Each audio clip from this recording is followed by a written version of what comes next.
Amor por Sofía, leído por Sofía. Me acuerdo de mi familia cada día de mi vida. El día 15 de marzo del 2017 encontré el amor de mi vida. Cada noche cuando me voy a dormir y cierro los ojos, sales en mis sueños. Tú eres la luz de mi vida. Te echo mucho de menos.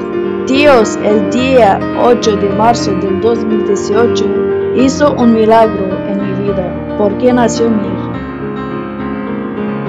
Las chicas hablan todo el día de las demás. No puedo escuchar cómo hablan a mi espalda. Me saca de quicio. No puedo comprender por qué lo hacen, no lo entiendo. Deberían meterse a sus asuntos.